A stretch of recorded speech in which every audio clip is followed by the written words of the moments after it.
Welcome back. Now we'll take your questions. If you have a question yourself, send it to us at QuranSpeaks.com. So Dr. Shabir, the question that we have today is from a student in UK, and they're asking about a question regarding Islamic Sharia law's stance on the subject of rape and victims of rape. And the viewer says, I read that if the victim does not have 4 men who have witnessed the rape, then it's not provable, and therefore the victim may be punished as well. If this is the case, then proving of the case might be difficult, and then the viewer argues that this might be seen as not being just.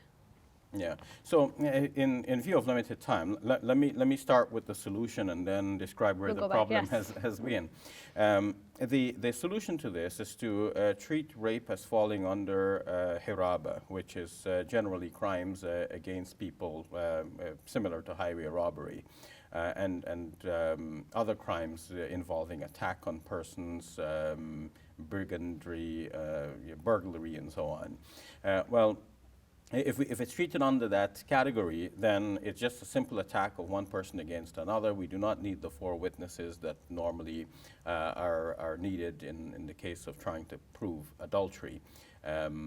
No, so that's the solution, in which case there's no real problem. And in fact, because this solution has not been applied widely enough, that's why the question comes to be raised, because you may have a case where a girl is raped and then she becomes pregnant as a result, and then in some classical formulations of Islamic law, she now comes to be seen as an adulteress because somehow this proves that she has committed adultery.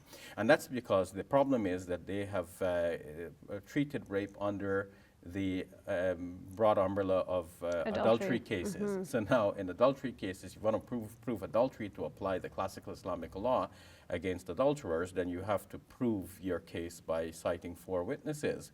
If they're thinking, okay, the girl claiming that she's been raped, this is a claim that somebody has committed adultery with her, now we have to find the 4 witnesses.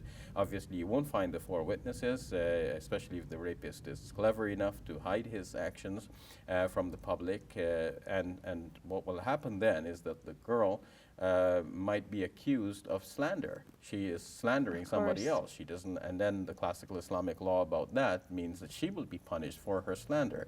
Okay, so that's where the question is coming from. Double problem for the poor girl. First she's been raped, and now she's being accused of slander. So put it under highway robbery or attacks against a person, simply enough.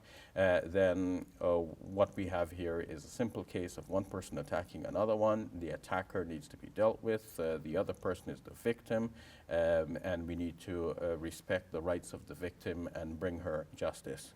Thank you for clarifying, Dr. Shabir. You're welcome. Hey YouTube, we hope you benefited from this video. If you liked it, or if you didn't, let us know in the comments below. And if you're interested in learning more, check out some of our other videos. And don't forget to subscribe so you can get new videos every Monday, Wednesday, and Friday.